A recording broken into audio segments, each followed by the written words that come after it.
Bonjour à tous très chers auditeurs, bienvenue dans l'Optimcast. L'Optimcast, c'est le podcast de la musculation, la transformation physique et le bodybuilding. L'objectif avec Romain, c'est de vous offrir des clés, des réponses ou peut-être des pistes de réflexion autour de votre pratique de la musculation au travers de la nutrition, l'entraînement et le mindset. Je suis Anthony Mergou, coach sportif, infirmier en santé mentale, pratiquant de musculation depuis 20 ans et compétiteur en culturisme naturel. Et je suis accompagné de Romain Collat, compétiteur en culturisme naturel et pratiquant de musculation depuis 8 ans.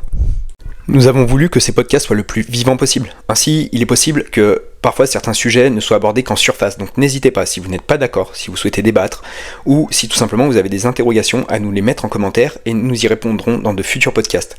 Nous vous souhaitons une bonne écoute. Avant que le podcast ne commence, je tiens à m'excuser pour la qualité audio qui se dégrade à certains moments. J'espère que cela ne nuira pas à votre expérience et nous ferons les ajustements nécessaires pour les prochains podcasts. Salut à tous, bienvenue dans le tout premier numéro d'un podcast de musculation qu'on a appelé l'Optimcast. Voilà, donc c'est un épisode 0, donc un autre podcast de musculation qu'on a décidé de monter avec, je te laisse le présenter. Avec Romain. Voilà. Avec donc, Romain, salut tout le monde. Moi, je suis Anthony Mergou, donc je suis coach sportif depuis 2021, infirmier en psychiatrie depuis 2011. Et puis une autre casquette importante, puisque ça va aussi, ça va influer sur mon discours. Je suis papa depuis 2018 de 2 petites filles, voilà. Et donc du coup avec Romain, on a décidé de monter un petit podcast parce qu'on est tous les deux passionnés de musculation. On s'entraîne depuis très très longtemps tous les deux, et l'idée, c'est de partager avec vous notre expérience, de répondre éventuellement s'il y en a à vos questions, parce qu'on sait que c'est un premier podcast et qu'on est qu'on arrive seulement, donc n'hésitez pas à en mettre en commentaire. Et puis l'idée aussi de débattre de sujets qui nous intéressent, qu'on aura trouvé peut-être dans l'actualité ou qui nous parlent. Voilà. Podcast numéro 0, donc est-ce que tu peux expliquer pourquoi est-ce qu'on fait un podcast numéro 0 de présentation ? Le but de ce numéro 0, c'est déjà avant tout de se présenter avant de vraiment rentrer dans le vif du sujet sur entraînement, musculation et compagnie. On pense que c'est quand même toujours utile pour les auditeurs de savoir qui parle et qui s'adresse à vous pour comprendre également d'où vient le discours et qu'est-ce qui nous a grandement influé pendant notre pratique. Voilà. C'est recontextualiser un petit peu les choses, tout simplement, parce que l'information aujourd'hui, elle est très parcellaire, elle manque beaucoup de contexte. Donc, le podcast, c'est quand même un format qui est sympa pour pouvoir développer aussi nos pensées et puis nos idées. Du coup, l'idée, donc, c'est vraiment de présenter un petit peu notre parcours, notre pratique. Et puis, vous allez voir, on va forcément digresser. Parce qu'en fait, il faut savoir qu'avant ce podcast, on a fait un premier podcast qui a duré... alors, il y a eu des problèmes de montage parce qu'on est débutant, forcément. Voilà, mais du coup, le podcast est un peu... je l'ai encore et je le mettrai si ça en intéresse certains. Mais le podcast a duré 120 minutes. Il a duré 2 heures. Alors qu'on voulait faire un format de 45 minutes. Mais on est tellement parti que voilà. Et de toute façon, on veut que le podcast soit vivant, donc ça partira forcément un petit peu. Ça partira forcément, oui, bien sûr. Bien sûr. Ok. Alors, tu veux te présenter, vas-y. Non, vas-y, toi, commence. Vas-y, commence. Oh là là.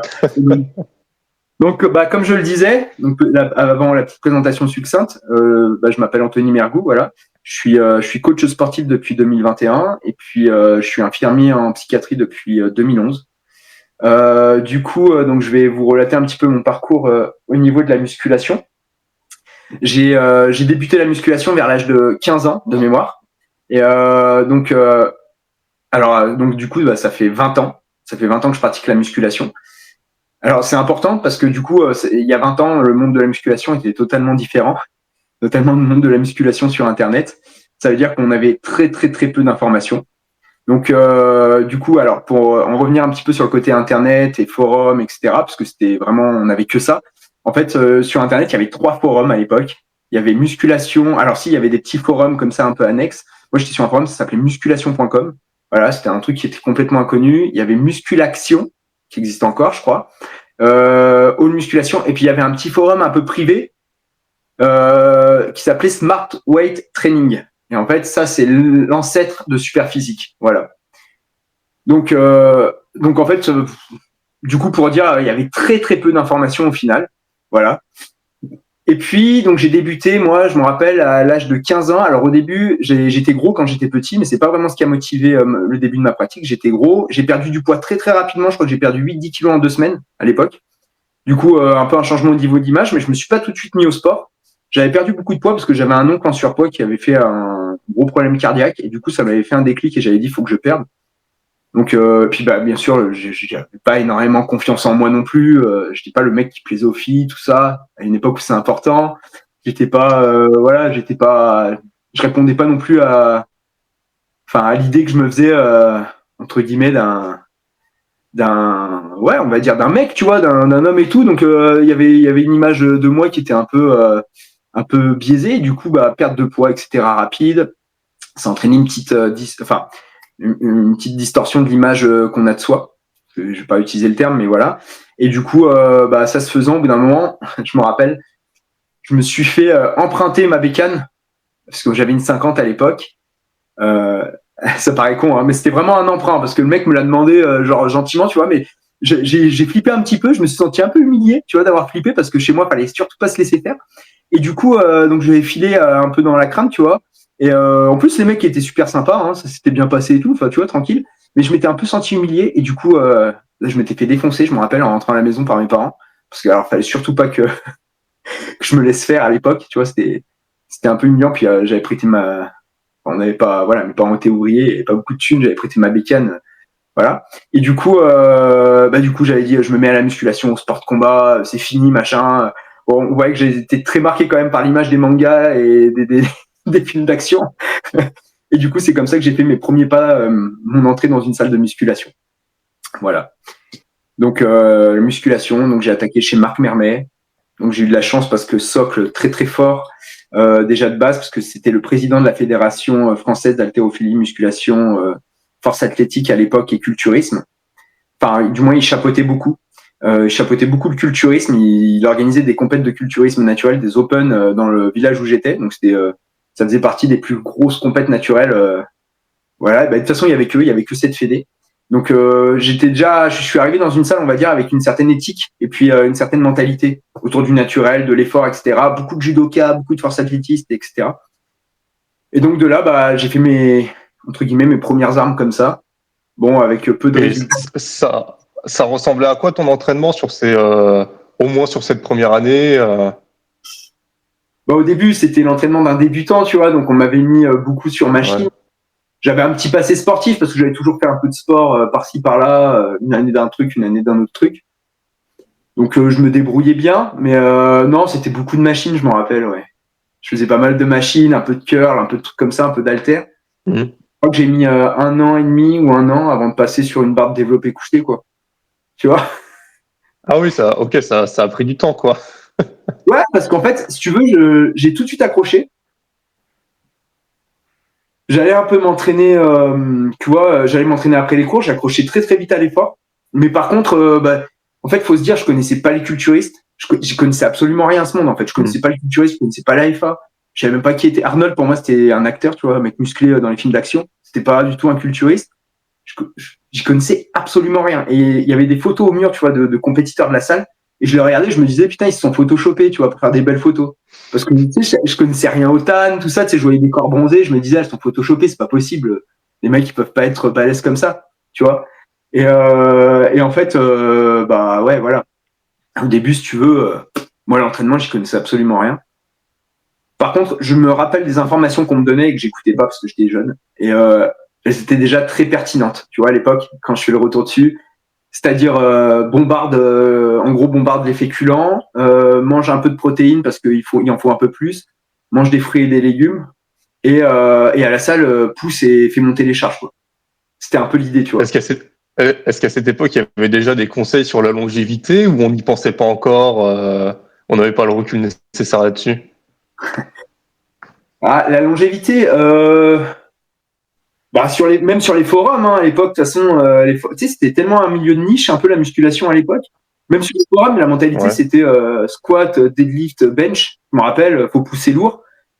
Et à la salle où j'étais, vu qu'il y avait une forte tendance force athlétisme, et puis, si tu veux, les machines n'étaient pas aussi populaires qu'aujourd'hui aussi.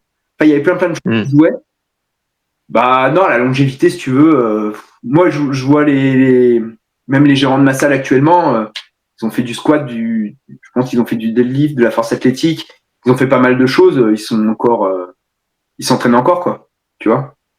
Si tu Ok. veux, par contre, après, c'est sûr qu'il y avait peut-être moins la mentalité aussi surcharge constante tout le temps, tu vois. Mm. Parce que nous, on est un peu, on en parlera, mais on est un peu là-dedans, tu vois. Essayer de faire monter un peu les paires tout le temps, tout le temps. Il y avait peut-être moins ce truc aussi, tu vois. Et du coup, voilà, il y avait moins de données là-dessus, tu vois. Donc, je pense que ça joue aussi un peu sur la longévité des gens.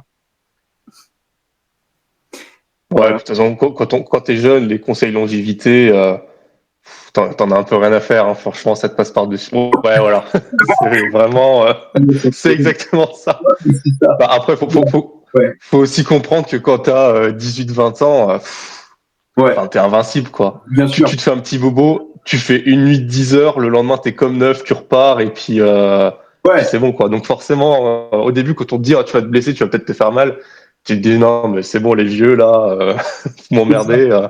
C'est ça. Et puis, ouais, ça. Et puis, en plus, de toute façon, tu soulèves pas des charges. Enfin, quand tu débutes, bah, même, t'as pas d'usure, tu vois, dans le Oui, temps. Tu soulèves pas des charges de malade, tu t'es peut-être jamais blessé, tout ça. C'est sûr que, ouais. Oui, puis t'es plein de testo, quoi. Enfin, quand t'es un mec, t'es peut-être brûlé, hein, quand t'es plein de testostérone, tu sais, tu veux, t'es peut-être nourri aussi enfin, t'es un peu hors réalité des fois, tu vois. Là, actuellement, ils doivent être nourris au film de super-héros, tu vois, mais t'es aussi nourri d'une certaine culture, tu vois. Donc, voilà, tout ça fait que, ouais, t'as pas la même pratique ouais, des âges. t'avais la culture un peu Dragon Ball, entraînement, physique surdimensionné, comme tout le monde, quoi. Ouais, c'est ça. Après, en fait, tu te dis, ouais, le corps n'a pas de limite, et puis t'apprends vite après avec la pratique et le temps. Ton corps, il a de sacrées limites, faut pas faire trop le con non plus, tu vois. Il y a des règles à suivre, entre guillemets, tu vois. Mais Ouais, c'est ça. voilà, et puis après, donc après, il y a eu une période où je me suis entraîné un peu en force athlétique et je bombardais le cardio à côté. Je voulais être un peu, enfin, j'avais l'idée en fait j'ai toujours eu un peu une idée perf, tu vois, et je voulais être complet déjà à l'époque. Et alors il y avait même pas le CrossFit encore. Je voulais déjà être complet, c'est-à-dire je voulais faire de la force, je voulais courir vite, longtemps, enfin voilà. Et du coup, je me rappelle, je me butais presque tous les jours à la salle. Donc là, j'avais commencé déjà mes études d'infirmier. Je me butais tous les jours à la salle en rentrant le soir après mes cours, tu vois. Et, et en fait, ce qui s'est passé, bah, c'est que je me suis entraîné. J'avais une grosse grippe. Je me suis entraîné comme un con. Et là, je me réveille un matin. Je commence à avoir les symptômes comment, d'un infarctus, tu vois. Donc ça irradiait au niveau de la mâchoire, du bras et tout, mal au cœur et tout. Je commençais à me lever, enfin tu vois, il était 2 heures du mat. Mon père il se lève, il était affolé. On va au médecin le lendemain, il m'envoie direct à l'hôpital et en fait j'avais fait une myocardite, donc une inflammation du myocarde enfin les médecins m'ont dit du moins ça aurait pu me buter quoi si j'avais pas, parce que le lendemain matin j'avais plus rien, tu vois, plus du moins c'était passé, le corps a bien fait, hein, tu vois, une inflammation, il tasse le truc. Sauf que bah j'ai fait une semaine d'hospice. Je suis sorti assez vite parce que ça s'est vite résorbé. Et puis après, j'ai eu 3 mois sans entraînement. Et là, j'ai commencé à me dire, attends, je fais n'importe quoi, tu vois, je bombarde trop, j'y vais trop à fond. Et c'est là où, bah, du coup, aussi est arrivé en parallèle Super Physique. Donc Smart Weight, justement, le petit forum est devenu Super Physique, qui a été repris donc par Rudy et Fabrice. Alors surtout, ouais, Fabrice et Rudy. Et du coup, c'est là aussi où j'ai commencé à structurer plus mon entraînement avec les données qu'on avait. Et là, c'était la folie aussi, cette époque des forums. Parce que c'était des articles toutes les semaines et tout. Quand t'es passionné, c'était un truc de fou, quoi. Donc voilà, c'était des articles toutes les semaines et tout. Et donc à ce moment-là, ouais, j'ai commencé à m'entraîner un peu sous les principes. Donc j'ai commencé à faire une tonne de séries longues de partout, à manger à peu près correctement, parce que je mangeais pas super bien. Puis au bout d'un moment, je me suis dit non, mais j'aime tellement ça, il faut que je passe un palier de plus. Et là, je m'étais fait coacher par Rudy 9 mois à l'époque. Et en parallèle, j'avais fait du sanda aussi. Et là, c'était l'explosion physique parce que je faisais 75 un peu skinny fat pour 1m73. Et là, je suis passé à 68 kilos sec, vraiment écorché, quoi. Mais vraiment, hein, j'avais des stries et tout. Je me rappelle au niveau des abdos, j'avais les veines au niveau des abdos et tout. Je me rendais pas compte à l'époque, tu vois, mais j'ai revu des photos. Je me suis dit, ah ouais, quand même, j'avais déjà un bon potentiel pour sécher. Et là, c'est pareil, c'était l'explosion, même beaucoup de séries longues. Mais au niveau des perfs, ça avait plus rien à voir. Au niveau du physique, j'ai changé en 6 ou 9 mois, j'ai eu mes gains du débutant d'un coup, quoi. Tu sais, ça arrive comme ça, tu vois, gros truc. Et puis voilà, et puis ça m'a donné un petit peu l'élan de départ, quoi, sous l'école super physique. Voilà, et puis ouais, je parle beaucoup. Je raconte un peu le truc. Après j'ai été entraîné par Patrice Kurganian. Donc Patrice était dans la team. Il connaissait bien Yann Skoazek, donc on s'entraînait un peu sous les principes de Yann Skoazek dans une salle police avec un pote. Donc là pareil, grosse prise de masse hardcore. Le programme c'était ensuite c'était développé couché, rowing un bras, un peu d'élévation latérale, un peu de biceps triceps si on voulait. 2 jours par semaine, et puis un jour c'était traction presse à cuisse terminé, quoi, tu vois. Et là on bombardait pour faire monter le coucher à fond. Donc là grosse prise de masse, pareil, je passe de 72 kilos à 82-83 kilos, mais en 6 mois. Heureusement j'avais un bon potentiel. Ah oui. Ouais, non, mais là ça a été la prise de masse hardcore, tu vois. C'était l'explosion, je me rappelle. Du coup mon bench, je crois que j'étais passé d'une à 100 à 3 x 8 à 100 à l'époque, tu vois, ou un truc comme ça en 6 mois, ce qui est pas mal, hein. Parce que moi j'étais pas quelqu'un de très c'est doué. énorme. Ouais, je suis pas très doué pour la force. Donc, où j'avais fait 8 à 100 et 3 x 6 à 100. Ouais, non, j'exagère, je crois. Donc, j'étais pas très doué pour la force. Et puis ensuite, après régime, j'avais fait un régime où j'étais retombé à 76 kilos. Et je crois que pareil, ça m'avait refait sauter un palier, tu vois. J'étais un peu plus gras quand même que quand j'étais avec Rudy. Et puis après, j'ai été coaché aussi par Fabien Sani, Kylian Hagen aussi, mais ça, c'était il y a moins longtemps. C'était il y a 4 ans, je crois, ou 3 ans.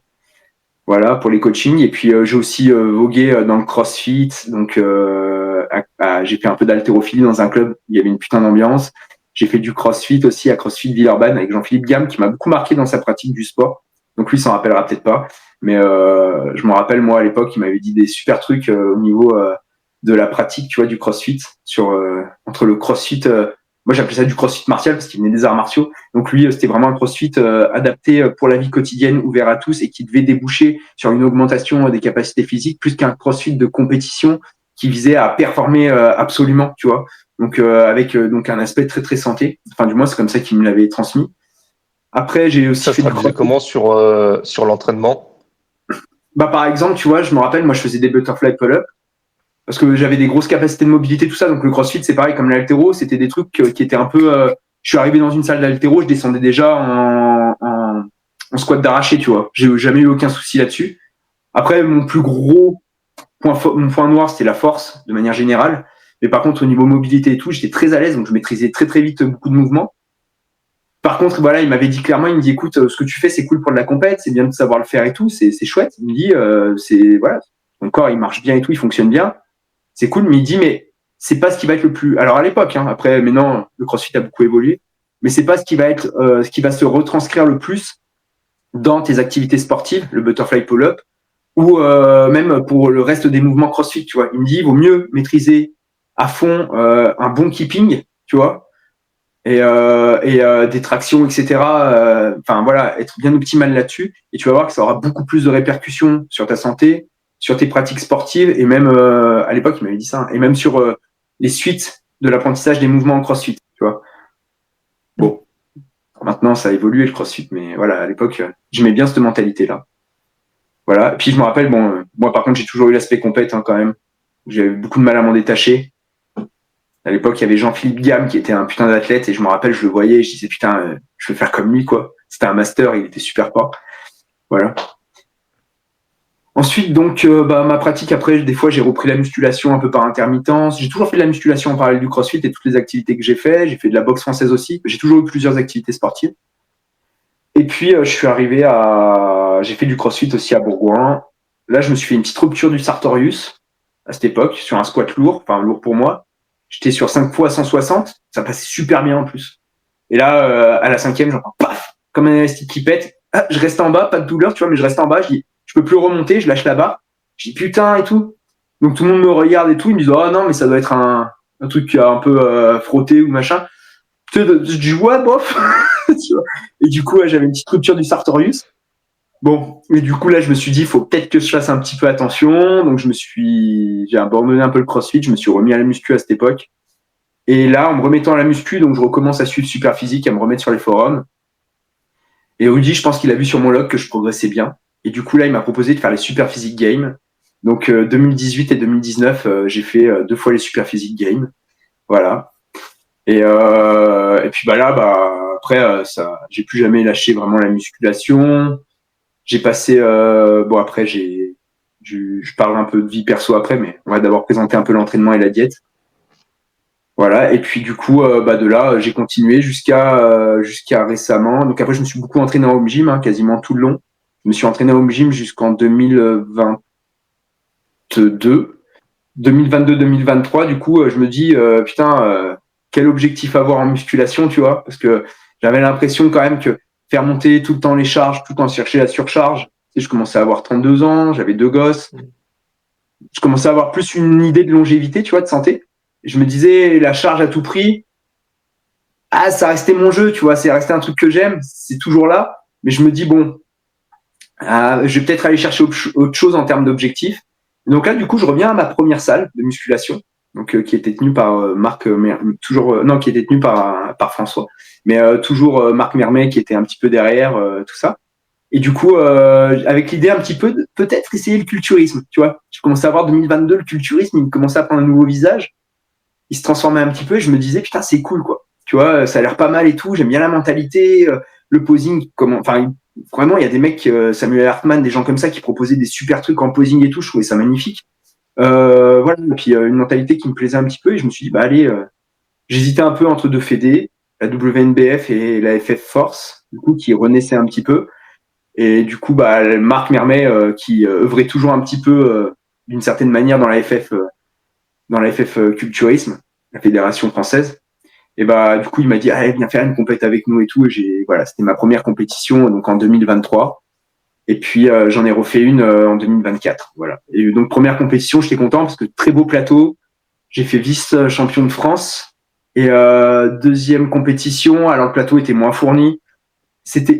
Il y avait moins d'émotions que la première. Puis la première, je la faisais aussi dans un sens, tu vois, il y avait des choses à me prouver. Je voulais montrer aussi aux gens, avoir une approbation, hein, quelque part. Je cherchais un petit peu ça. Voilà. Et puis, à savoir mon niveau, réellement. Donc, il y avait tout ça qui jouait. Donc, il y a un très, très gros plateau aussi, parce qu'il y avait aussi Florent PTR, si j'écorche pas, vous pouvez retrouver sur les réseaux, qui était avec moi en compétition. Donc, on était tous les deux sur le même plateau. Donc, ça, c'était génial. Parce qu'il a un super niveau, c'est un gros passionné.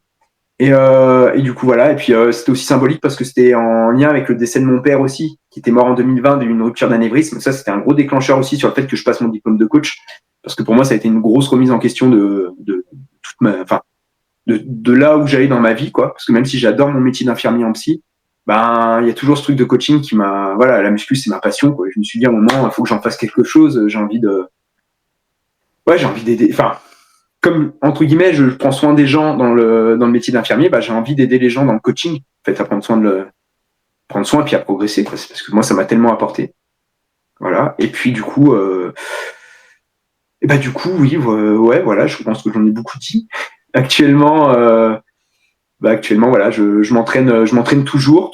Du coup, j'avais l'idée d'arrêter les compétitions. Je voulais pas aller à Monde, mais pour chauffer Romain. Je lui ai dit que s'il y allait, j'y allais, parce que, alors, il n'est pas qualifié, il n'a rien de joué, évidemment, mais je pense que, voilà, vu le physique qu'il affiche et tout, il y a de grandes chances quand même qu'il y ait une qualif potentielle pour France, ça c'est sûr, franchement. Pour les championnats du monde, je pense qu'il y a de très très grandes chances aussi, mais on n'est jamais à l'abri du plateau, hein, évidemment, faut pas vendre la peau de l'ours avant de l'avoir tué. Mais du coup, voilà, pour le motiver un petit peu, je lui ai dit que s'il y allait, j'y allais. Donc, c'est un peu comme ça que ça m'a remis le pied à l'étrier. Voilà, puis actuellement, je passe aussi une formation en street lifting parce que c'est aussi un milieu qui me plaît. C'est peut-être un truc où j'aimerais tenter une fois une compétition avec mon pote Marco, voilà, avec qui on a fait un podcast aussi. Et puis voilà, un petit peu pour l'entraînement. Puis on va peut-être envoyer direct sur la diète et puis après on passera à toi parce que je parle beaucoup sinon. Vas-y. Ou alors, ça serait quoi la suite du coup? Ça serait du coup peut-être les mondes en octobre, ensuite un peu de street lifting. Est-ce que tu as encore la vision qui va un peu plus loin que ça ou est-ce qu'après tu te dis bon tranquille, je maintiens Après le but ça serait de continuer un peu à progresser en musculation, tu vois, puis après je veux dire j'ai aussi des visées un peu du moins de faire monter aussi un peu mon truc de coaching parce que le but c'est d'aider moi j'adore ça très clairement j'ai envie d'aider des gens. Après, j'ai pas de grosses ambitions dans le coaching, hein, parce que on verra ce qui se fait. Mais du moins, tu vois, moi, ça, c'est d'atteindre une trentaine de clients parce que je veux proposer le meilleur service possible. Et je sais qu'actuellement, avec la vie que j'ai et ce qui se passe autour, j'ai 2 boulots, j'ai des gamins, j'ai une maison, j'ai une vie de famille aussi. Et puis, je veux continuer à faire un peu de muscu pour moi aussi, hein, j'ai envie. Donc, l'idée, c'est de proposer un service le plus qualitatif possible dans mon coaching. Et je sais que si je dépasse les 30 clients, je serai la tête sous l'eau, noyé et tout. Donc, pour l'instant, c'est d'atteindre les 30 clients. Et un jour, un projet au long terme, pour moi, clairement, c'est de monter un petit studio coaching. Mais pour ma gueule, hein, clairement, il faut que j'ai ma petite salle d'entraînement à moi perso, que je puisse accueillir les gens que j'ai envie d'accueillir. Si je peux faire des petits coachings sur place là-bas, c'est avec grand plaisir. Mais tu vois, aussi accueillir mes élèves que j'ai en coaching en ligne dans un environnement qui est imprégné un peu de mes valeurs. Et les valeurs dont j'ai un peu parlé dans mon histoire, les valeurs, c'est celles qui ont formé mon socle, c'est-à-dire celles de ma salle de départ, voilà, et puis celles après de Superphysique qui sont greffées par-dessus. Voilà. Donc, c'est un peu tout ça. Là, mes projets futurs, c'est plus pro, on va dire, que vraiment en tant que... Je te rejoindrai pour ce projet, peut-être. C'est aussi pour ça qu'on se fait des podcasts ensemble. En fait, à la base, avec Romain, c'était pas vraiment prévu. Et je lui dis, moi, j'ai envie de faire des podcasts. Et je lui dis, écoute, j'ai un peu du mal. C'est un exercice qui est pas facile. Encore pire, Instagram pour moi. Hein. Instagram, c'est des formats trop courts, j'y arrive pas. Mais je me suis dit, c'est pour ça que je t'ai proposé. Je me suis dit, Romain, c'est un passionné, il est à fond, en plus, c'est pas pour te jeter des lauriers, mais je trouve que t'as une vision très intelligente de l'entraînement. T'as une vision, je vois ce que tu fais pour le culturisme, on fait une compète, le mec, il prend des cours de posing, il progresse de manière exponentielle dans le posing, il fait les choses hyper sérieusement. Enfin, tu raconteras ton histoire après, mais voilà, je vais pas tout spoiler. Mais du coup, je trouve qu'on se rejoint vachement sur notre vision des choses, avec un décalage, parce que j'ai 20 ans d'entraînement, donc je vois les choses peut-être un peu différemment sur certains points, mais voilà, on a au moins les mêmes valeurs, ça c'est sûr. Et puis vous allez voir, il va vous raconter son parcours. Est-ce que aussi, je te dis ça parce que moi ça me le fait également, est-ce que les années passantes, t'en as pas un peu marre, tu sais, de faire les choses seul et tout, parce que tu sais, la muscu c'est quand même un sport un peu individuel. Au bout d'un moment, tu te dis c'est bien, je fais mon sport, mais je suis tout seul. Je suis tout seul dans la salle, je m'entraîne tout seul, j'ai personne avec qui partager. Il y a aussi ça qui s'installe un petit peu, tu vois. Si, oui, complètement. En fait, je trouve que tu vois, les forums, c'était autre chose. Il y avait beaucoup plus d'échanges sur les forums, il y avait plus d'échanges. Aujourd'hui, les réseaux sociaux, malgré qu'on file plein d'informations, je trouve qu'il y a beaucoup moins d'échanges avec les gens. Et surtout, nous, sur les forums, moi, ça m'a permis des rencontres. Je veux dire, j'ai rencontré plein de potes à partir des forums de musculation. J'ai rencontré, si Maxime nous écoute, il y avait Jérôme aussi. J'ai rencontré, j'ai rencontré Rudy par cet intermédiaire. Rudy parce qu'il y a beaucoup qui le fanatisent, mais moi, j'ose le dire comme ça. Après, moi, je le considère comme ça. Rudy June, pour moi, c'est des amis, tu vois, avant tout. C'est pour ça que même quand je vais les voir, je mets très peu de stories, de machin sur Instagram, parce que je veux que ça reste hors réseaux sociaux, parce que j'ai pas de vénération comme certains l'ont pour Rudy. Pas de fanatisation, tu vois. Pour moi, c'est vraiment, c'est quelqu'un que je connais depuis le début de Superphysique. J'ai vu évoluer dans Superphysique et qui m'a permis d'évoluer moi et qui m'a permis de me raccrocher à un aspect de la musculation très positif, tu vois, qui m'a aidé à poursuivre là où j'en étais, qui m'a fait avancer. Voilà. Et puis donc on était moins seul avant, beaucoup plus seul maintenant, tu vois, je trouve, avec les réseaux sociaux. Il y a moins de rencontres, moins de choses. C'est un peu plus superficiel. Les informations aussi sont décontextualisées, très très parcellaires. Tu vois, moi je vois, ça crée énormément aussi de malentendus, de choses comme ça. Bon, après je m'en fous, hein, les gens ils pensent ce qu'ils veulent. S'ils n'ont pas de recul, ils n'ont pas de recul aussi. Ça leur appartient aussi en partie. Hein. On a une responsabilité, mais ils ont la leur. Et donc voilà. Donc non, on est vraiment très seul. Et c'est vrai que Superphysique, quand il y avait les compétitions et tout, c'était génial. Après, il y a eu des problèmes d'ego, comme d'habitude. Pas de la part de Rudy et tout, et des organisateurs, hein. Plutôt de certains participants qui ont un peu saoulé, je pense, tu vois. Et donc, ça a arrêté un peu les choses parce que les gens venaient aussi pour acquérir une certaine notoriété, ce qui est dommage. Donc, c'est aussi pour ça aussi que je fais du culturisme, que je lance le podcast avec toi, que j'essaye de voir beaucoup mes élèves, parce que moi, c'est hyper important, parce qu'en fait, j'ai envie de... le truc de la communauté, quoi, tu vois, des gens qui partagent des valeurs communes, qui se retrouvent, qui passent des bons moments ensemble. Pour moi, c'est quasiment le principal, tu vois. C'est ça qui est chouette. comme quand on s'est vu ensemble, il y avait Damien, Thomas, enfin tu vois, il y avait Harmonie, enfin on a mangé au resto et tout, entre compétiteurs, on part dans une même logique, une même gamberge, tu vois, on apprend à se connaître et tout, je trouve ça génial. Là, on va se retrouver tous en compétition prochainement, enfin tu vois, je suis sûr que ça va être trop bien, quoi. On va être en backstage ensemble, on va vivre des super trucs, on va bouffer au resto après, tu vois, la base, quoi. Donc voilà. Donc ouais, bien sûr, mais je pense que tu en parleras tout à l'heure, mais toi c'est un peu pareil. Ouais. Ouais. Après, juste comme ça, on parle nutrition, puis on passe à Romain, parce que ça fait déjà une demi-heure que je papote. Mais pour faire très rapidement sur la nutrition, clairement, j'ai tout essayé. Tout. Végétalien, végétarien, sans lactose, sans gluten. J'ai les mix des trois. J'ai fait une diète où je mangeais 12 œufs par jour, des protéines, je mangeais plus de viande. J'ai testé tout un tas de trucs, plein de compléments alimentaires. J'ai testé des trucs en magasin bio. Dès que je voyais un truc qui sortait, je disais, je vais tester machin. J'ai testé une tonne de trucs pour au final revenir à une alimentation tout à fait basique, on va dire, où je mange, j'essaie de manger le plus qualitatif possible. Alors qualitatif, ça appartient à chacun. La nutrition, c'est aussi quelque chose de très éthique qui appartient à chacun. Donc c'est pareil, j'ai pas vraiment de dogme nutritionnel, tu vois. J'ai des gens qui sont végétariens dans mes coachés, enfin, des gens que j'ai orientés, voilà, qui étaient végétariens, et des gens qui font du jeûne intermittent, des choses comme ça. Après, c'est chacun son éthique, son idée. Moi, personnellement, pour moi, j'ai une pratique, j'essaie de manger qualitatif, c'est-à-dire des aliments qui viennent plutôt proches de chez moi. J'essaye de prendre des aliments de qualité, labellisés, du bio, majoritairement, sur les fruits et légumes quand je peux, même pâtes, etc. Puis j'essaie de nourrir mes enfants comme ça aussi, même si c'est pas facile. Parce que j'ai pas envie de les rendre malades de la bouffe non plus, donc il faut trouver un juste équilibre.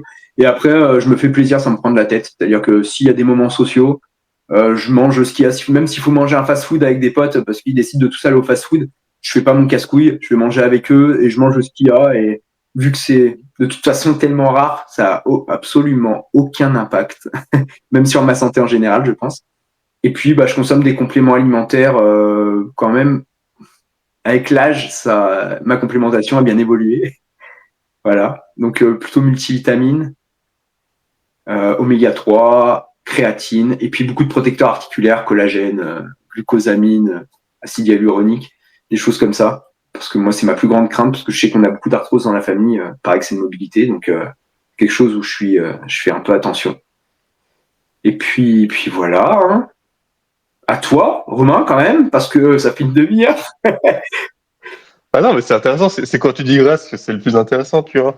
Ouais. Moi, mon aventure en musculation, elle a commencé alors j'allais dire 2016, mais déjà un peu avant, au lycée. Tu sais, au lycée, au baccalauréat, t'as des profs de sport. Ouais. Et j'étais un peu, j'étais pas mauvais, mais j'étais un peu, tu sais, dans le ventre mou. Tu vois que tu te démerdes encore assez bien, mais tu te dis, franchement, pour le peu de sport que je faisais, c'est-à-dire zéro, quoi. Enfin, franchement, le sport pendant mon adolescence ou même l'enfance, je crois qu'en tout et pour tout, il doit y avoir 2 ans de judo.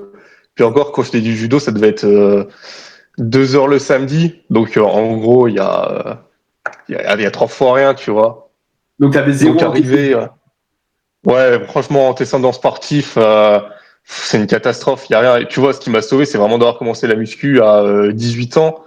Parce que je pense que sinon, c'était à 5 ans près, je pense, j'étais fourré, tu vois.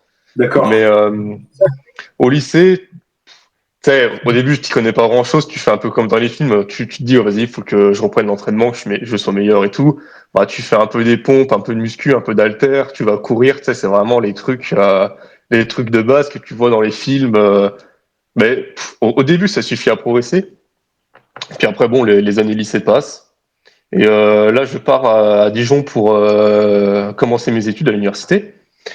Et c'est là que je me mets vraiment à la musculation en salle de sport. Alors, s'il y a des Dijonnais qui nous écoutent, c'était chez Jackie Biondi. Je précise son nom et son prénom, parce que c'était un peu un personnage à Dijon. On va dire que c'était un peu le taulier des salles de sport dijonnaises, tu sais. Alors, faut savoir qu'en 2016, tu avais déjà l'arrivée des fitness parks, Basic Fit et tout. Vraiment, ça commençait déjà à exploser de partout, à se répandre à fond. Et j'ai eu la chance d'être dans une salle vraiment, tu sais, les salles indépendantes à l'ancienne, avec les habitudes, t'as toujours les habitués, t'as les petits vieux qui viennent faire leurs entraînements et tout, mais vraiment la salle à l'ancienne. À la base. Donc je commence là-bas. Donc qui dit salle à l'ancienne dit le patron qui te fait un programme à ton arrivée parce que t'y connais pas grand-chose, tu vois. Ouais. Donc je me souviens, c'était un half body fréquence x2 dans la semaine. Alors un truc de fou furieux, tu vois, avec 8 séries par exercice. Ça paraît, enfin aujourd'hui ça nous paraît totalement intenable, mais en fait à l'époque quand t'es débutant, quand t'as 8 séries sur un exercice, les progrès nerveux et techniques, tu décolles à une vitesse. Ah ouais, en quelques semaines, j'allais dire t'es rodé, mais disons que t'as déjà un niveau assez confortable techniquement parlant. Ouais. Donc ça dure comme ça. Alors j'ai plus trop les notions de temps en tête, c'est un peu flou, mais je crois que ce half body, je dois rester dessus peut-être, je sais pas, j'ai envie de dire 6 mois, non, je me souviens plus trop du temps, mais après ça je passe en. Alors c'est pas un split, j'ai essayé de faire un truc un peu bâtard, tu sais, entre split et fréquence x2. Je pense que ça devait faire un peu split sur 3 jours, et puis à la fin de la semaine, t'as un half body, tu vois, pour essayer de matraquer certains muscles 2 fois par semaine. Bah après, tu sais, moi j'étais un peu barjo, tu vois, les muscles à faire 2 fois par semaine, pour moi c'était les épaules, les mollets, les abdos, tu sais, les trucs que personne ne voulait faire, tu Ouais, vois. d'accord, ouais. Parce que, ouais, non, mais en fait, je me disais, si personne les fait, moi je vais les faire, tu vois. C'est vraiment le truc. Tes points forts, quoi. De quoi? Bah, tes points forts. Ah non, mais Ah, mec, non, les mais épaules. enfin, en fait, rapidement, je suis tombé, tu vois, sur Super Physique, ou en Ouais. lisant sur Internet, tu sais, Rudy parlait déjà beaucoup de ce problème d'épaule en avant, d'arrière d'épaule pas assez développé et tout. Et directement, alors que ça m'était pas adressé, je l'ai pris pour moi. Je me suis dit, ah non, vas-y, faut pas que j'ai les épaules en avant. Je vais bombarder l'oiseau 2, 3 fois par semaine. Ah vas-y, les mecs ont pas de mollets, moi je vais les faire 2 fois par semaine. Tu sais, c'est vraiment. Ouais. Enfin, on en revenait à ce qu'on disait au début du podcast. Les conseils, au début, tu sais pas s'ils sont pour toi Ou ou pas pas. pour toi. Donc en fait, t'appliques et puis basta. Et rapidement, je commence à avoir l'habitude de noter ce que je faisais enfin, je dis un carnet, c'était sur une application, et je me rends compte, tu vois, en fait, quand tu notes ce que tu fais à l'entraînement, tu as forcément, au bout d'un moment, ce déclic de faire toujours mieux, faire une rep en plus, mettre 1 kilo en plus sur un exo. Donc rapidement, sans le savoir, je mets un peu le doigt sur les sites de progression. Alors pas aussi développé que ce que j'ai aujourd'hui, que ce que Rudy a pu m'apprendre. Mais j'ai vraiment déjà cette méthodologie de faire un peu mieux à chaque séance. Après, il y avait des choses qui n'étaient pas encore assez bien rodées, par exemple les exercices d'isolation. Alors, je pense que je devais faire du 15 reps max. Quand tu fais 15 reps max sur de l'iso, t'as pas la marge qui est suffisante pour rajouter du poids au détriment du volume, tu vois, ça t'as pas assez emmagasiné. Donc ça me vient plus tard. Alors que là, on va sur du. Tu vas sur du combien, par exemple, maintenant? Sur de l'iso, Ouais. un ISO pas trop dangereux, ça va monter à 20. Quelque chose qui est plus à risque, comme par exemple des écartés, tu vois, tu as vite fait de surétirer, là ça peut monter à 30, puis les épaules, ça peut monter jusqu'à la mort. Avec Bon, déjà les épaules, déjà quand tu fais des séries de 50, ça te calme un bon coup déjà. Hein. Ça te calme un bon coup. C'est clair. Et donc arrivé à mes 2 ans de muscu, là je rencontre Rudy. Je vais le voir à sa salle. En fait, déjà, j'espionnais un peu ce qui se passait sur le forum Super Physique en me disant, bah tiens, il a l'air d'avoir des bons conseils. En fait, je suis tombé dessus en cherchant des infos sur le site de progression. Parce que vu que j'avais un peu cette méthodologie-là dans les mains, mais elle n'était pas affinée et je savais pas vraiment comment la développer, je me suis dit, bah attends, il y a forcément un type qui s'en est rendu compte et qui a développé le truc. Tu vois, je me suis dit, je suis pas le seul à m'être rendu compte de ça. Et là, je tombe sur le forum SP, je tombe sur les articles de Rudy et tout. Je commence à beaucoup lire. Alors, au départ, plus les articles de son site perso. Après, je débouche sur SP et sur les forums. Mais finalement, Et t'as très très vas-y, vite, vas-y. t'as très très vite fait les bonnes choses en fait. Ouais, bah ça. Après, je sais pas si c'est de la chance ou si c'est la capacité de discerner l'information. Enfin, par exemple, tu vois, il y avait en 2016, c'était déjà le boom des youtubeurs, tu vois. Ouais. Oui, c'est vrai. Et je suivais certains, j'écoutais les conseils, et en fait, pour beaucoup d'entre eux, rapidement, je me disais, mais attends, mais les trucs que les mecs racontent, mais ça corrobore pas du tout avec ce que moi je vis à la salle. Enfin, pour Ouais, pas le citer, par exemple, ces trucs de contraction volontaire et tout, bon, ouais. enfin, quand t'es en salle de sport, tu te dis, mais attends, mais enfin, moi, quand je m'entraîne à fond, je suis pas en train de penser à ça, quoi. Il y a un problème. Non, c'est clair, c'est clair. Ouais, Ouais, ouais. ouais. Je suis assez d'accord avec toi là-dessus. Après, je pense que ça a été un peu mal compris, ça a été dit d'une certaine manière, mais Oui, aussi, je suis ouais, d'accord avec aussi toi, beaucoup. tous ces trucs de contracter volontairement, la manière dont ça avait été dit et compris à l'époque, c'était. Ouais, mais même moi, avec le recul, maintenant, je me dis, ah, c'est pas vraiment ce qu'il a voulu dire, Oui, oui, mais bon, tu vois, enfin. oui, je vois. Puis en même temps, je découvre un peu le dopage, tu vois, parce qu'au début, ça me parlait pas. Enfin, tu sais, moi, je commence la muscu. Pour moi, les types à Olympia, ils sont naturels, tu vois. Jamais Ouais, je me dis, les mecs se mettent des seringues dans les fesses, ça me vient pas à l'idée. Et quand tu découvres ça, bah, finalement, t'es quand même, t'es beaucoup plus méfiant à ce que tu vois sur Internet, tu vois. Tu te dis, bon, est-ce que ce type-là m'inspire confiance ou pas? Enfin, bref. Et donc, j'ai envie de m'inscrire sur les forums SP, mais du coup, tu vois, pris dans cette problématique de la confiance, je me suis dit, bah, avant de m'inscrire, tu sais quoi, c'est Rudy qui tenait le site. Je me dis, bah, je vais aller le rencontrer en vrai, tu vois, voir si le type est vraiment ce qu'il déclare être. Donc finalement, la rencontre, elle se fait et tout. Je suis allé au SP Gym. C'était une après-midi et tout. Donc, bah, très bien, le mec, et comme il le présente sur les réseaux, tu vois, enfin, j'ai toujours cette chose de bien sentir les gens. Tu sais, je sens que face à moi, j'ai pas un menteur, j'ai pas un mec qui joue un rôle. Donc, je suis en confiance et tout. Là, on parle pour les SP Games, s'inscrire et tout. Alors, malheureusement, je suis tombé la dernière année. Parce que c'était 2019. en 2019. Bah, le Covid est arrivé. Je pense que Rudy commençait déjà à en avoir un peu marre. Donc, il s'est dit, bon, allez, hop, Bah, on arrête, on passe à autre chose. pour resituer vite fait, quand tu voyais les débats qu'il y avait, oh là là, Ouais, bah, coûter du pognon, enfin, de ce que je comprenais, tu vois, ça lui coûtait de l'argent, ça lui rapportait ouais. pas tant que ça, et c'était plus se retrouver.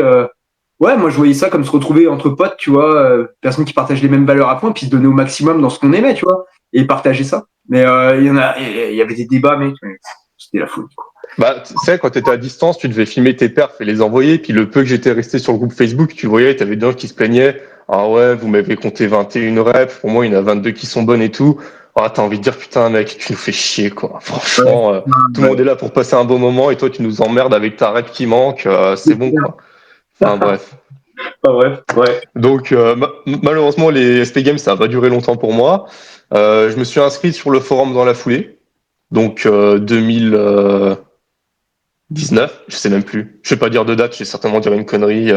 Si 2019, ça fait 5 ans que je suis dessus. Bah, d'ailleurs, si les gens veulent, il y a 5 ans d'entraînement rédigé Ouais, dessus c'est sur le précieux. forum. Mm. Ouais, ouais, bah au moins, des fois, tu peux retourner sur les perfs que tu avais il y a des années. Et là, tu dis, ah ouais, quand même, il y a du parcours qui a été fait, quoi. Il y Mais a du même, parcours qui a été fait. même pour les gens, tu vois, ils vont voir ton carnet, ils voient comment tu as évolué, comment tu as fait les choses. Bah, enfin, moi, je trouve ça super chouette. Moi, des fois, tu sais, je vais sur le forum et je regarde les vieux posts de Yann, de Rudy ou de Fabien, tu vois, des anciens, tu vois. Et même vieux posts, tu vois, pour me dire, ah ouais, ouais, d'accord, j'en étais là. Je suis toujours aussi faible, mais qu'est-ce que j'ai évolué.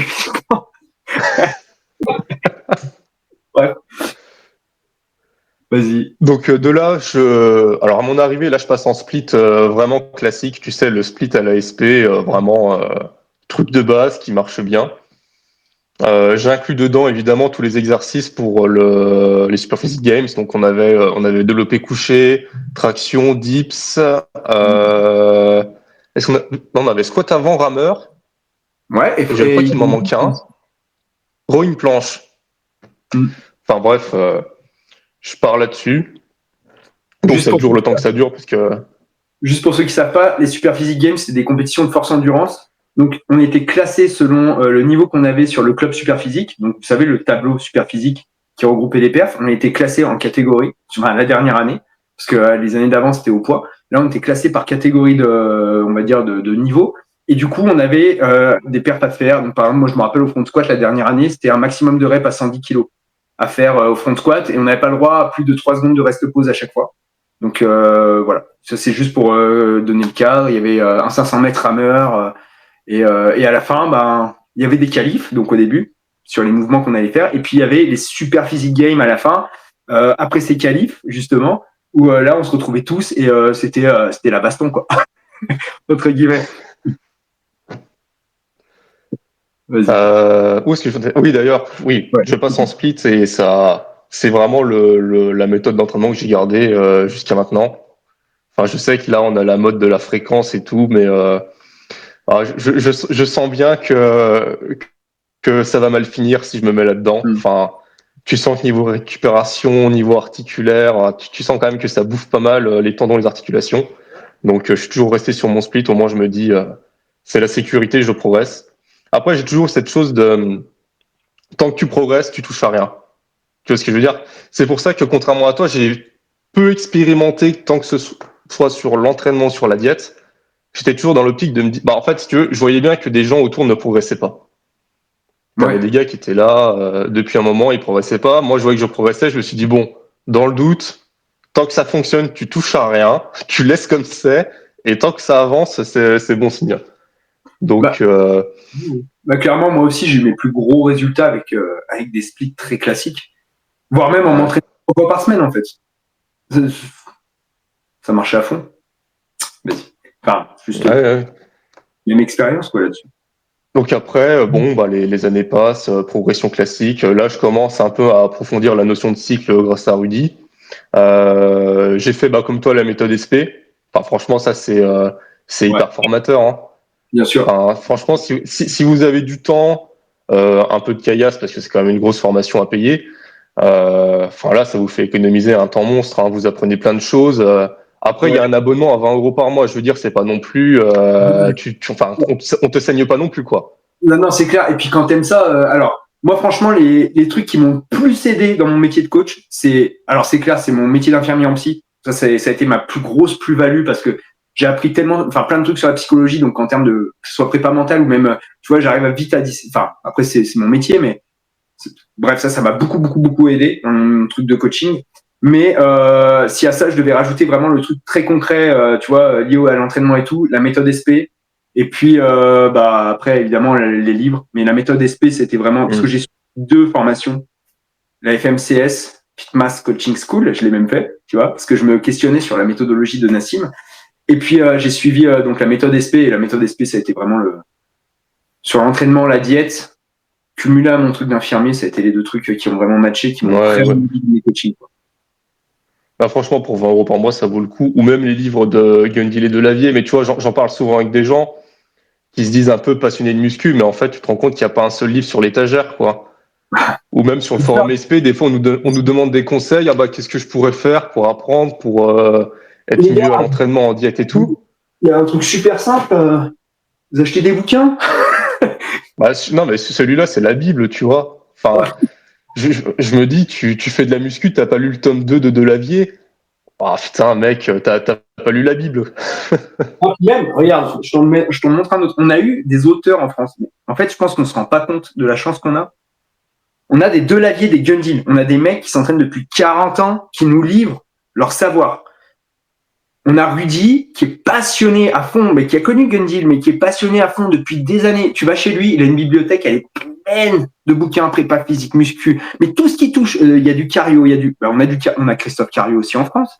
On a Julien Vénesson qui a fait les premières ligues, mais Julien Vénesson en les forums Smart Weight Training. Donc, imaginez, c'était en 2006, le mec nous parlait déjà de la vitamine D à bonne dose pour éviter le cancer, pour la prise de masse musculaire. T'as des mecs. Bah, si ça intéresse les gens, chercher. C'est quoi? Je sais plus si c'est la nutrition de la force ou l'assiette de la force pour Vénesson. Nutrition de la force, ouais, parce que l'assiette de la force. Nutrition de la force. Ils ont fait un bouquin. Bah, tu vois, ça en termes de nutrition, ce bouquin, c'est quand même c'est la base, tu vois. Bien sûr. Et il a refait une édition, là, parce qu'il avait refait un deuxième bouquin, mais qui était un peu plus porté aussi, santé selon lui, selon que lui pensait. Et ils sont géniaux, ces bouquins. T'as besoin de rien d'autre. Il y a même Jean Texier qui avait écrit, putain, mais même ce mec-là, ces vieux livres, les gars. Bah, Rudy, il les a tous. Je sais, il les a tous. Ce mec-là, mais, enfin, Jean Texier, les gars, il a déjà dit, mais une tonne des grands principes, ils étaient dit dans ce bouquin-là. C'était Visa pour le bodybuilding qui est génial. Et je veux dire, on a eu des auteurs comme ça en France, quoi. Putain, et les mecs, arrêtez Instagram. Prenez Tu vois, ceux-là, les gens Texier, je les ai pas lus, mais je sais pas si j'aurais sur les trouver. Mais au pire, j'irai chez Rudy, je lui volerai. Il les a déjà lus 40 fois, il en a plus besoin. Non, ouais. Ouais, non, mais après, tu vois, ça, c'est un des problèmes quand tu parles avec les gens, c'est que souvent, en fait, les sujets, un sujet les intéresse beaucoup, du moins en apparence, mais en fait, ils n'ont pas envie de lâcher un rond pour s'instruire. Enfin, des fois, je recommande des livres, que ce soit ceux de Gundil ou de Rudy. Enfin, c'est des bouquins, ça coûte 30 balles et encore. Et t'as l'impression que ça fait chier les types de mettre 30 balles dans un livre. Bah ouais, mais en fait, à un moment, tu peux pas tout avoir. Enfin, tu peux avoir beaucoup de choses gratuitement, mais tu peux pas tout avoir et pas tout d'un coup. Je pense que le temps, ne serait-ce que de rassembler toutes les infos que tu as dans le livre de Gundil ou Rudy, mais putain, en fait, t'en as pour des mois et des années, ça vaut pas, en fait, ça vaut pas le coup. Tu lâches 30 balles, t'as tout d'un coup, t'es tranquille, quoi. T'es tranquille. Ouais, tu vois, là, tu dis deux choses. Acquérir de la connaissance, pratiquer et pratiquer dans le temps et pendant longtemps. Et ça, je pense que c'est trois trucs que les gens ont beaucoup de mal à comprendre aujourd'hui. Aujourd'hui, tu as des théoriciens, donc ils pratiquent que dalle, ils te sortent plein d'études. Aujourd'hui, tu as des gens qui sont doués, qui pratiquent, donc ils bombardent, mais ils ont de la chance, ils évoluent, donc ils pensent qu'ils ont trouvé le truc miracle, que c'est super simple. Et puis, tu as des gens, ils pensent qu'ils vont avoir des résultats en 3 mois, alors qu'en fait, Rudy a fait une vidéo d'ailleurs qui est sortie aujourd'hui. Je l'ai écouté dans Il la l'a ressorti ce matin, ouais. Ouais, et elle est très très bien parce qu'elle résume mais tout ce que j'arrête pas de dire aux gens, tu vois, quand je les ai en coaching. Les gars, c'est pas 1 an, c'est pas 2 ans. Si vous voulez un top physique ou atteindre un physique un peu incroyable, c'est vraiment mais peut-être 3 à 5 ans minimum, tu vois. Et encore, ça va dépendre évidemment de ta génétique. Mais en fait, construire du muscle, soit tu es hyper doué et tu vas pouvoir exploser et vous inquiétez pas, vous envoyez plein les réseaux sociaux parce que c'est des mecs qui percent. Mais la réalité, c'est qu'en fait, la plupart des gens, ils vont évoluer super lentement. Juste moi, pour aller en compétition de bodybuilding, et encore, pour vous dire, je suis tombé contre des mecs qui étaient beaucoup plus doués que moi, en fait, en vérité, parce qu'ils s'entraînent depuis moins longtemps. Mais j'ai mis 20 ans, tu vois. J'ai mis 20 ans à avoir et pendant 10 ans, j'ai pas fait de sèche, en fait. Et, enfin, je connais un peu ton histoire, mais vas-y. Bref, je vais pas. C'est pareil, Ouais, non, mais c'est pareil, j'ai 8 ans d'entraînement dans les pattes, mais sur les 8 ans, s'il y a eu un jour de déficit calorique, c'est que j'étais malade, tu vois. C'était comme ça c'était comme ça que ça marchait. En fait, il y avait pas de sécher pour aller à la plage et tout. Non, t'en as rien à foutre. Là, le but, c'est de massacrer les barres et puis d'avoir les perfs qui montent partout, hein. Ouais, quand t'es jeune, en fait, putain, ça doit être ça l'objectif. Ouais. Intelligemment. Franchement. Documentez-vous, mais putain, mais après, envoyez, en fait. Vous posez plus de questions. Au bout d'un moment, il y a un truc qui marche. Vous y allez. Vous continuez. En fait, et puis, vous continuez pendant plusieurs années. Et là, vous allez devenir vraiment exceptionnel. Mais sinon, là, les mecs, je trouve qu'ils. Ouais, si t'as, je sais pas, allez, on va dire entre 18 et 25 ans, putain, mais fais pas de sèche, quoi. Enfin, Ouais. Sauf s'il y a un cas particulier, t'as déjà des gros antécédents graisseux, t'es en surpoids, là, évidemment. Mais disons, profil classique, comme on pouvait en avoir beaucoup il y a 20-30 ans, physiquement, t'es pas spécialement gras. Enfin, mais là, tu t'envoies la sauce, quoi. Enfin. En fait, les meilleurs moments pour sécher, il y en a deux. Le début de la pratique. Tu sèches pour reprendre sur une base propre et tu évolues. Et puis, quand tu as atteint un gros niveau, en fait, tu vois, ou alors vraiment, tu peux faire des mini-cuts si maintenant tu veux, parce que tu as tendance à faire beaucoup de gras. Vu que maintenant, il y a pas mal de gens qui arrivent dans le sport et qui sont skinny fat, tu vois. Ça existait un peu moins à un moment, parce que là, il y a beaucoup de malbouffe et tout, et beaucoup moins de sport, quand même, qui est pratiqué. Mais à part si t'es vraiment skinny fat et que du coup, tu stoppes. Mais encore, même des fois, les skinny fat, ils bouffent correctement, les mecs. Leurs conditions, elles changent, tu vois, ils ont des changements physiques qui sont ouf. C'est pas que c'est juste qu'ils mangent tellement mal que voilà, mais qu'ils font pas de sport et dès qu'ils se mettent à en faire, le physique change de lui-même. Et bref, à la fin, quoi, quand t'as atteint un putain de niveau, pour voir un peu le truc, pour pousser le truc, tu fais une sèche. Tu vois, et là tu te dis ouais, tu déconnes, tu vois ce qu'il y a tout, et là c'est parce que toi, en fait, ta première sèche là, c'est actuellement pour la compète, quoi. C'est actuellement, ouais. C'est actuellement. Parce que j'accompagne un peu. Alors j'accompagne parce que Romain ne me doit absolument rien sur ses résultats physiques. C'est vraiment plus un accompagnement pour lui donner, en gros, pour pas qu'il dévie trop de la trajectoire, quoi. Donc, je le guide jusqu'à la compétition. C'est un peu ça. Hein, on en revient à ce qu'on disait tout à l'heure. Il y a aussi, j'ai pas envie de le vivre tout seul, tu vois. Ouais, c'est ça. Bah ouais. Ça m'intéresse pas. C'est pas. Mais là, ça va être chouette. Je suis plus dans ces. Bah, tu vois, par exemple, pour reprendre mon histoire, on s'est du coup rencontrés sur les forums SP. Je suis allé te voir à ta toute première compète, donc c'est là qu'on s'est vraiment rencontrés de visu pour la première fois. Franchement, c'était un très bon moment. C'était celle de Chabeuil. Enfin, il y avait une ambiance. Franchement, c'était un très bon moment. Ouais. Trop bien. T'as refait la suivante l'année d'après. Donc là, par contre, j'étais pas venu parce que c'était Bordeaux, ça faisait une sacrée trotte. Ouais. Par contre, on s'était revenu à ton stage de posing à la Tour du Pin. Ouais. C'est ça. Que tu avais organisé. Et c'est là que ça a un peu déclenché l'envie de faire la compète, tu vois. Toujours dans l'optique d'être entouré de personnes, d'arrêter d'être seul dans son coin. On était en groupe et tout, t'avais un peu l'émulation, l'ambiance était sympa. Les organisateurs m'ont aussi un petit peu tanné pour que je m'inscrive. Ah ouais, au début, je me disais... Ouais, bah, au début, je me disais, ah non. Bah, franchement, au début, ma réponse, elle était claire et nette, c'était non, je vais pas faire de compète. Parce que je me disais, oh, vas-y, fais chier. Se lancer dans une sèche, ça va être la galère. Puis je pensais à mes perfs, tu vois. Ouais.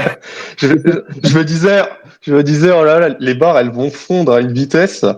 Donc c'était, ouais, en fait, ce qui me faisait chier, c'était vraiment l'entraînement, quoi. J'avais pas envie d'abandonner des perfs parce que tu sais, t'as un peu, c'est le travail, enfin c'est le travail de plusieurs années pour monter tes perfs et tout. Et tu te dis, oh, vas-y, il faut refaire le chemin inverse. Franchement, j'ai pas envie de ça.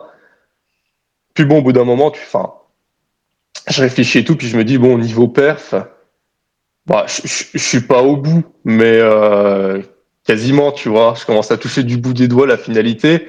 Tu te dis, bon, finalement, j'aurai le temps de m'y remettre plus tard. Est-ce que je ferais pas mieux de me donner un nouvel objectif plutôt que de rester là-dessus où finalement, c'est sans fin, c'est le serpent qui se mord la queue, toujours améliorer tes perfs.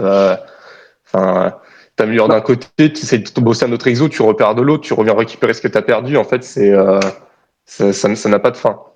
Bah, Donc après, finalement, tu es d'accord avec moi, mais c'est surtout que au bout d'un moment, après, toi comme moi, on a des vies. Toi, je veux dire, tu as un boulot, tu vas construire peut-être des choses et tout. Au bout d'un moment, l'investissement, il en vaut plus la chandelle, peut-être, tu vois, pour gagner 2 kilos sur ta barre. Parce que déjà, je pense que toi et moi, on s'est beaucoup investi pour notre passion, qui est un jeu, hein. Parce que, à la base, moi, ça m'a rien rapporté. Et là, aujourd'hui, ça me rapporte un peu parce que je suis coach, mais sinon, ça m'a rien rapporté pendant des années. Je le faisais par pure passion, quoi. Et puis, si, tu cherches un truc. Tu cherches toujours un truc, hein, c'est obligé. Tu as toujours un besoin à combler. Mais tu vois ce que je veux dire? Et du coup, l'investissement, au bout d'un moment, tu te dis, putain, pour gagner 2 kilos sur ma barre ou pour gagner une rep de plus, tu vois, moi je vois, je peux pas, en fait, je suis père, tu vois, j'ai aucune nuit qui est parfaite, ça n'existe pas en fait. Des nuits de 8 heures pour moi c'est fini, hein, clairement. Non mais tu vois, j'ai mes gamines, j'ai toujours du stress, plus ou moins, j'ai deux jobs, tu vois, j'ai toujours du stress en fait. ouais. Ils te disent oui, il faut gérer ton stress, faut faire machin. Ouais, enfin bon, il y a un moment, il y a que 24 heures dans une journée, je veux dire, je bosse 7 heures par jour, je fais mes coachings, j'essaie de répondre à, je bosse entre midi et 2, j'emmène mes gosses à l'école, enfin tu vois, t'as le rythme de vie en fait. Bah oui. J'ai un moment, dans ce cas-là, je sacrifie ma famille. Non, ça vaut, non. Je sacrifierai pas mon boulot non plus. Donc, Bah, tu vois, on en revient à ce qu'on disait au début sur qui parle, qui vous donne des conseils. Maintenant, sur Internet, alors c'est pas pour critiquer, mais j'ai quand même beaucoup l'impression que beaucoup de donneurs de conseils, ou même j'ai envie de dire de donneurs de leçons, sont des mecs qui ont optimisé à 100% leur rythme de vie pour se consacrer à la muscu. Enfin, t'en as beaucoup, on va pas se mentir, ils ont pas de gosses. Leur seul travail, c'est de faire du coaching en distance, et puis encore, vu les prix qu'ils font, je pense qu'ils doivent pas avoir non plus besoin de 40 clients. Tu sais même pas si les types ont une nana. En fait, globalement, les types, non, mais enfin, je dis ça pas pour être méchant, mais ils ont que ça à foutre, tu vois. bah, Donc, forcément, entre ces personnes-là et puis monsieur, madame, tout le monde qui, a un job qui est peut-être un peu prenant, qui a une femme, un mari ou des enfants, qui d'un côté n'a pas non plus envie de renier toute sa vie sociale juste pour gagner 5 kilos sur son développé couché, tu vois. Bah ouais, forcément, c'est pas tu joues pas avec les mêmes règles. et puis même moi, tout le monde, ils vont pouvoir progresser en fait. C'est ce que tu veux, enfin, tu vois. En fait, faut arrêter de croire qu'il faut suivre enfin, tu peux pas suivre les conseils de mecs qui sont trop à fond. Enfin, la vérité, c'est que nous, après, il faut avoir un peu la passion, il faut aimer ça quand même, d'un côté, parce qu'il faut aimer la salle. Principalement, nous, je pense que ce qui a fait aussi qu'on a progressé aussi longtemps, qu'on a duré, et que voilà, c'est qu'au-delà même du résultat, moi, ce que j'aime, c'est m'entraîner, tu vois, j'aime pousser des barres, j'aime la sensation, j'aime tout ça, quoi, tu vois. Je pense que toi aussi, on a un peu discuté. Après, tu vois, je dis ça, mais on va pas se mentir, même nous deux, je pense, en termes d'investissement, on est dans le haut du panier. Ouais, clairement. Mais t'as le haut du panier et après, t'as le très très haut. Et là où tu te dis, est-ce que je suis prêt à me coucher à la même heure pendant un an, à faire aucun écart alimentaire pendant un an pour gagner 2 kilos sur mon développé couché? Bah, personnellement, moi, je pense pas que ce soit quelque chose qui me fasse envie aujourd'hui, tu vois. Non plus, même pour gagner 1 centimètre de biceps ou. Ouais, mais en plus, tu le vois même pas, tu le vois même pas. Ouais, c'est ça. Non, mais je suis d'accord avec toi. Après, voilà, Après, ouais, moi, tu vois, je vois. Après, c'est sûr. Là, je parle vraiment en tant que coach. Sur les clients que j'ai, t'as des gens. Enfin, après, par contre, faut être clair. Tu vois, faut être franc. Plus tu vas t'investir dans un truc, forcément, plus tu vas avoir de résultats, en fonction de ta génétique et tout. Tu vois, c'est sûr. Mais et tes antécédents, mais plus tu vas avoir de résultats. Ça, c'est sûr. Mais après, le plus facile, c'est de coacher des gens qui s'investissent à 200%. C'est super facile de faire progresser des mecs. Moi, tu vois, je vois Damien, Thomas qui veulent faire de la compète. Ils sont jeunes et tout. Ils s'investissent à donf. Tu vois, vraiment, ils font leurs entraînements, ils tiennent la diète, machin. Bah, ils ont des écarts tout en vacances, heureusement. Ils ont une vie, tu vois. Mais ils sont quand même à donf, tu vois. Et eux, mais ils ont explosé leur perf sur un cycle, tu vois, parce que je les coach pas depuis longtemps. Ils ont explosé. Après, sachant qu'on peut quand même progresser avec une vie bien remplie, parce que pour avoir parlé avec Damien, il a l'air d'avoir quand même un sacré rythme de vie. Hein. Non, il a un rythme de vie qui est impressionnant. Il est facteur, il est coach. Enfin, le mec, il a 2 jobs et tout. Et puis, il fait du rugby aussi. Enfin, tu vois, il s'investit dans plein d'autres trucs. Mais quand même, il est à fond. Il est à fond et du moins, son environnement lui permet d'investir du temps et des ressources dans la musculation et dans le sport. Donc, voilà. Mais je coach aussi des gens, ils ont des gosses et ils ont pas envie de peser leur bouffe. Donc, faut être très franc avec ces gens-là. Faut leur dire, tu vas atteindre un palier. Je peux pas te dire lequel. Tu vas forcément atteindre un palier qui va bloquer. Parce que, ton investissement, forcément, au bout d'un moment, ce qui va se passer, c'est que ça va te demander encore un peu plus d'investissement. Et ça, c'est propre à chacun. Hein, c'est la génétique. T'as des mecs qui bouffent n'importe quoi, ils s'entraînent n'importe comment, ils sont énormes. Mais t'as des gens qui vont devoir tout faire bien pour continuer à progresser. Surtout que c'est des gens, en plus, qui ont moi, j'ai certaines personnes qui ont un certain âge.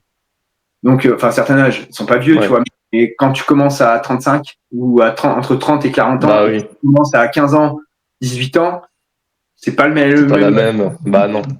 Et du coup, voilà, bref. Et donc, du coup, forcément, tu vois, le niveau d'investissement est pas le même, donc les résultats vont stagner plus tôt. Mais il n'empêche qu'ils progressent à leur rythme.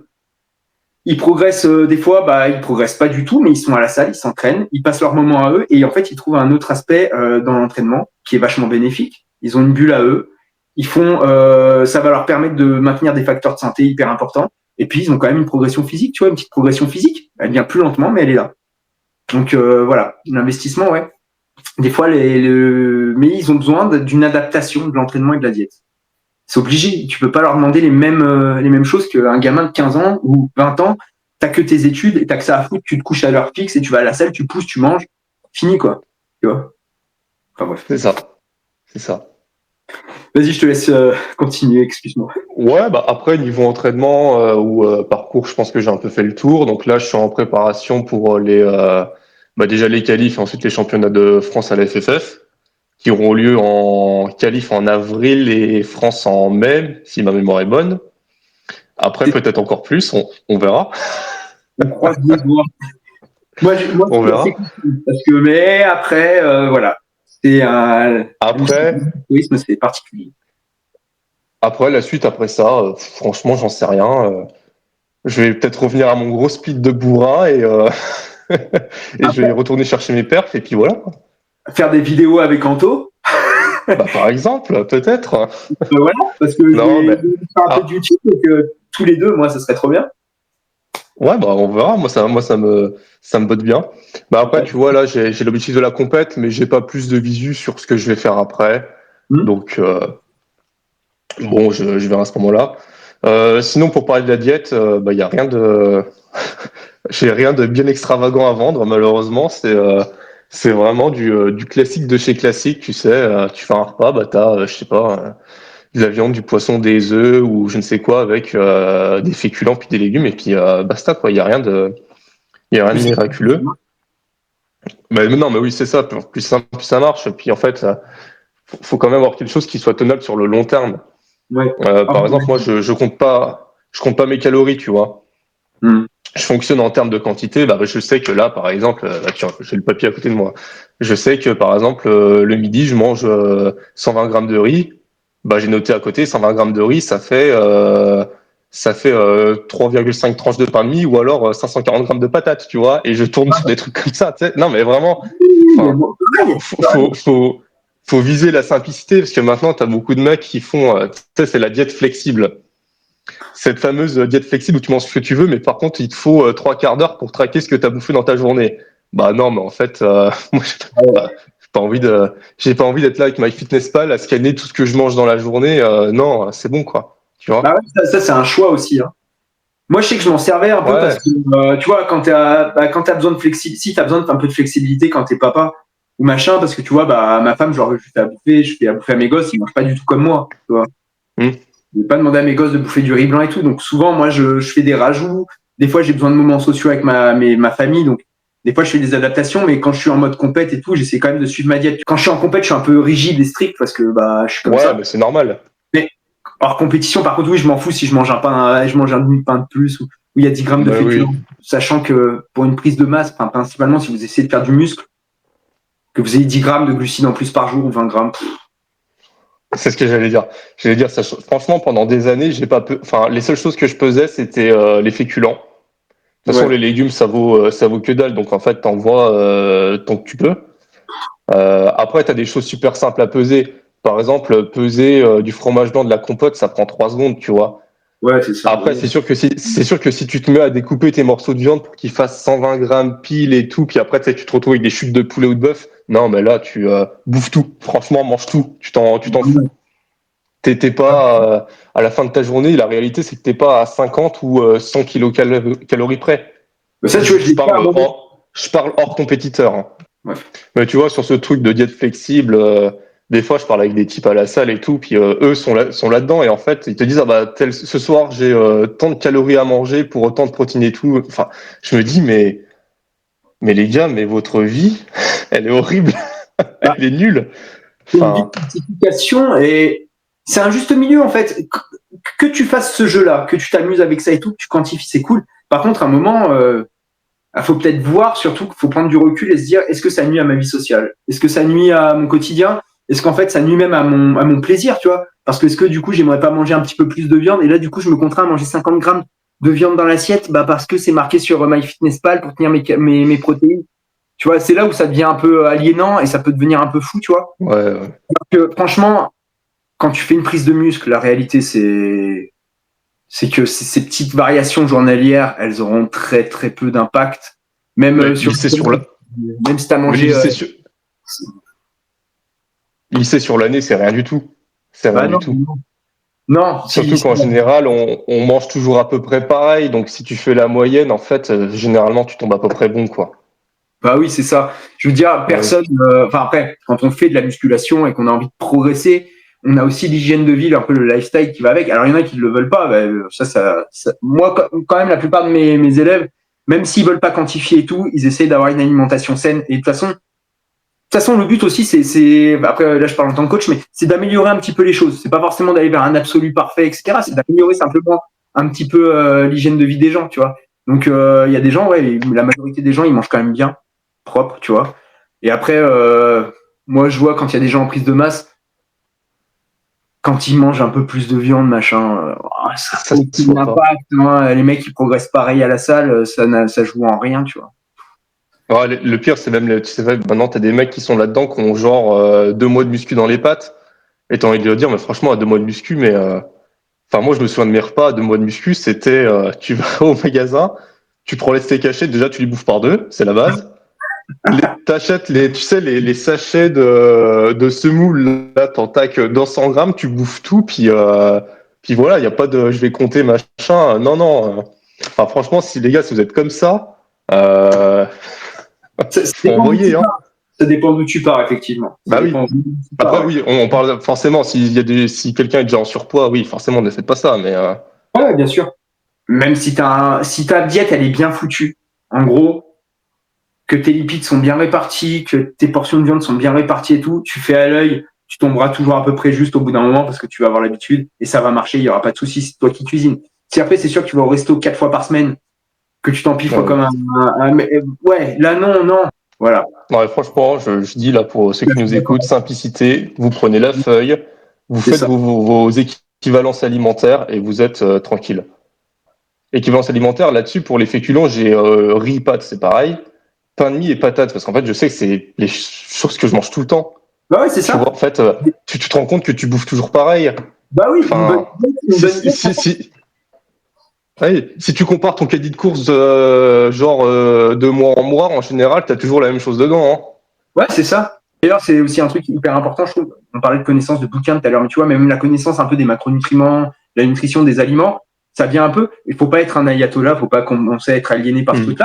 Tu vois, ces connaissances-là, bah, ça permet justement de pouvoir avoir des diètes ultra variées et vraiment se faire plaisir avec l'alimentation tout en suivant pour un objectif musculation. Mais ça demande aussi, pareil, c'est toujours pareil, ça demande de se documenter et de s'instruire un petit peu sur la nutrition et les aliments. Et tu vois, le gros avantage de faire ce système que j'ai là d'équivalence, c'est que tu sais ce que ça fait que, par exemple, 100 grammes ou 120 grammes de riz dans l'assiette. Tu sais ce que ça fait 400. Enfin, tu sais, par exemple, moi, quand je pèse mes aliments, c'est le jeu de prendre à la main et il faut que ça tombe juste d'un coup. Ouais. Bah, en fait, non, mais tu sais, c'est le jeu de merde, mais en fait, je tombe juste la majorité du temps et parfois au gramme près, tu vois. Mais ce qui vous permet aussi, le jour où vous faites un écart, vous allez chez des amis, je sais pas, ils ont fait poulet au curry. Bah, en fait, quand tu te sers, tu sais ce que c'est que 120 grammes. Tu vois, à l'œil.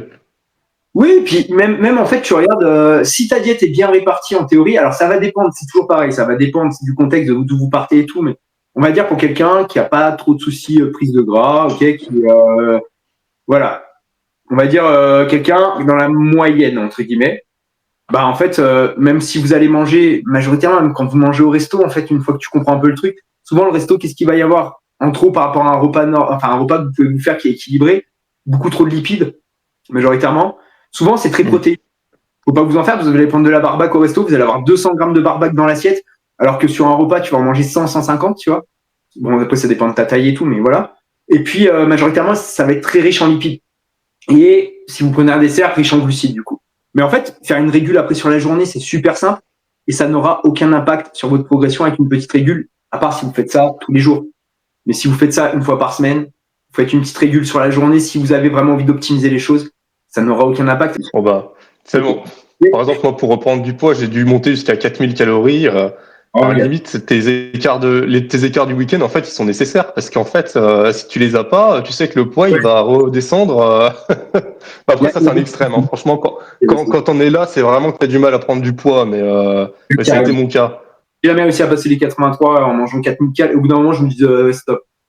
Ça me saoule. Bah, tu vois, j'ai bloqué au même endroit. J'ai fait 80, ça aussi entre 82 et 84. J'ai jamais pu aller au-delà. Ouais. Parce que,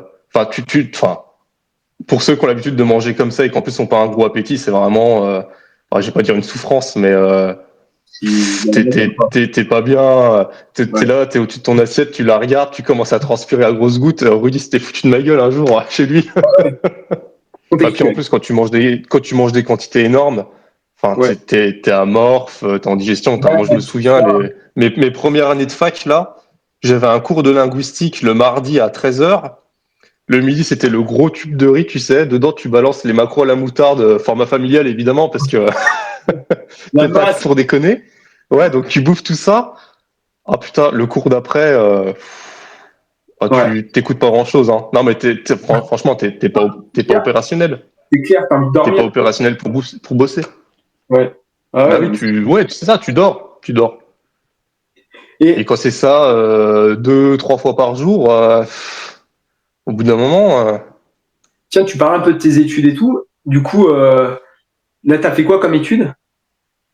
Alors, je l'ai pas précisé, mais moi, je suis prof. J'ai fait mes études à Dijon. J'ai fait une licence de langue. Et ensuite, j'ai fait mon master pour devenir professeur. J'ai passé mon concours. Enfin, pour ceux qui connaissent, c'est vraiment le parcours le classique de chez classique, quoi, de la personne qui savait ce qu'elle voulait faire et qui a suivi les étapes les plus adéquates, on va dire. D'accord. Donc, Donc prof, là, t'es prof où? ouais, c'est ça, prof d'anglais depuis 3 ans maintenant. Donc, tu vois, c'est un métier qui me plaît. Ouais. Pas de problème. Donc, tout va bien. Pour faire du sport et tout. Ouais, bah après, On impose tu un vois petit peu, l'avantage. donc ça se passe bien.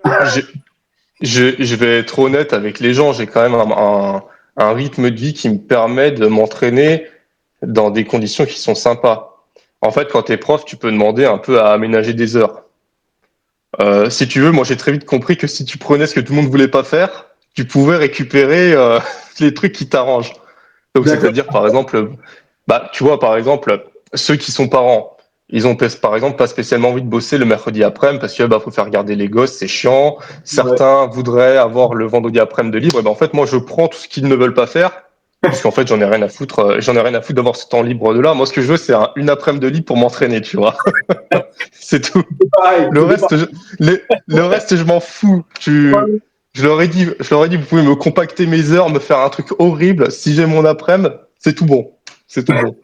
Ah C'était ouais, pas. tu vois, aussi pour bien dire aux ceux qui nous écoutent que, ouais, bah, quand j'arrive à l'entraînement, je vais pas dire que je suis frais, mais globalement, ça va.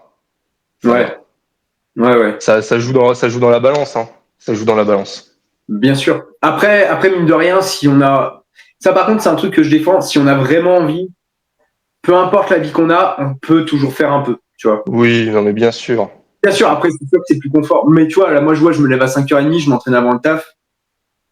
J'ai goupillé par rapport à mon planning familial. Tu vois, après, attention, c'est pas une contrainte du tout. Hein. Tu vois, c'est ce qu'on disait une fois. Moi, il n'y a pas de discipline là-dedans. Hein. C'est que du plaisir. Hein. C'est-à-dire que je me lève, je suis excité Oui. pour aller à la salle, je suis trop content. Et il y a même des jours où je dors pas le soir. Tellement je suis content de ma séance du lendemain, j'ai trop hâte de la faire. Tu vois. Là, je dis, ouais, je suis fou, c'est une passion, tu vois, j'adore ça, c'est un amusement, c'est mon jeu. Quoi. Mais bref, je disais, ouais, quand on veut, on peut toujours faire un petit peu. Après, ça demande évidemment de venir sur des choses, tu vois, mais faut savoir si on a envie de le faire.